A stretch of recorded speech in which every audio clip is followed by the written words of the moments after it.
Shortly before 1 o'clock on Wednesday morning, an inferno broke out in a tower block in West London. Oh my God, they're screaming! I didn't observe any sort of surface effects on the exterior of the aluminium, either during the fire or in any of the testing that was done.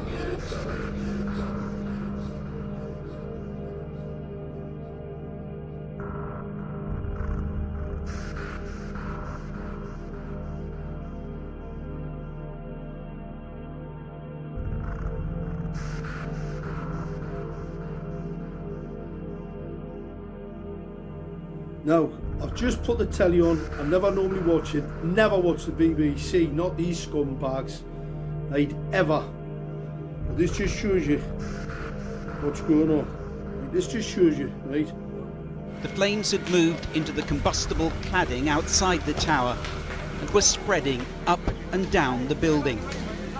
Wow. Within half an hour, the inquiry heard the stay-put strategy had failed, but it remained in place as the burning and melting cladding carried the fire from floor to floor. They're blaming the firemen for Grenfell Tower.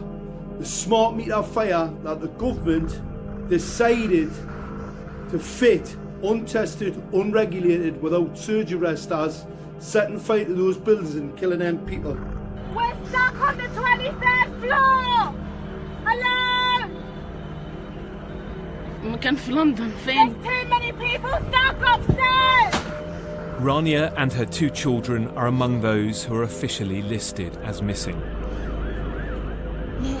Hello! But guess what? Fire brigade. Services response. So fire brigades get the blame for killing. I want to show you something. You see that light outside? You see it? Watch. Watch. Watch again. It's got a 5G transmitter on the top. See it flick out? See it? See, can't even, look it's flashing on and off. Have you seen it? 5G transmitter, that's a Mayflower transmitter on the top of it, it's 5G. Right, all the way around London. They're filling the place full of microwave radiation, right? And this is what happens. I want people to watch this. This is the scumbags, right, blaming the fire brigade. That's ferocious, isn't it? That's what happens when you fill a building with aluminium cladding and pour microwave radiation to it. You can put a bit of go and put some aluminium into a microwave oven and see what happens. I'll tell you what, looks pretty interesting, doesn't it? Ever seen a fire like that before?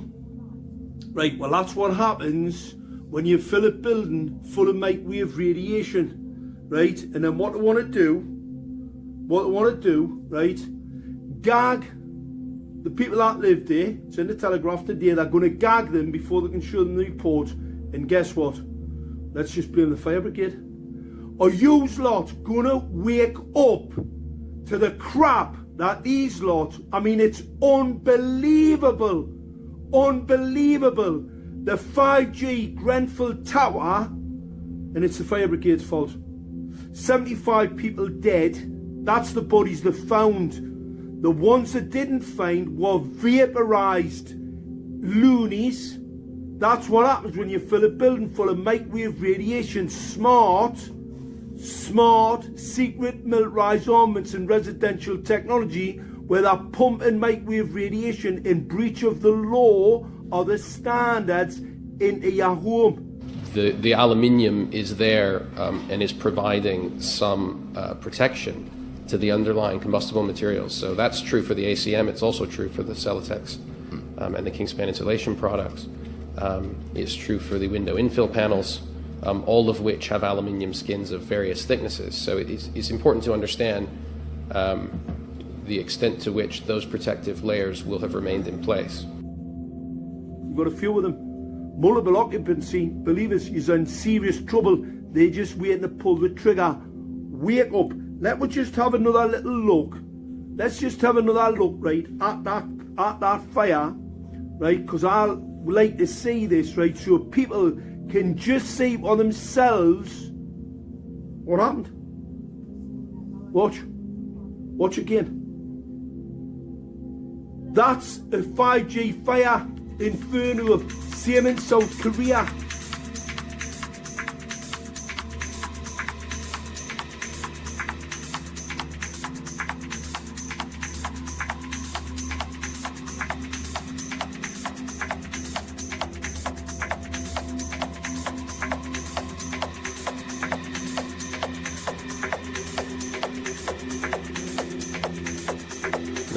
I mean, aluminium is reactive, but typically only in a finely divided powder form, which is not what we have here. Right.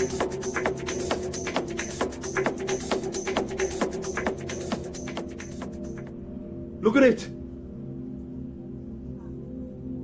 The cladding was aluminium, poor microwave radiation, aluminium. See what happens.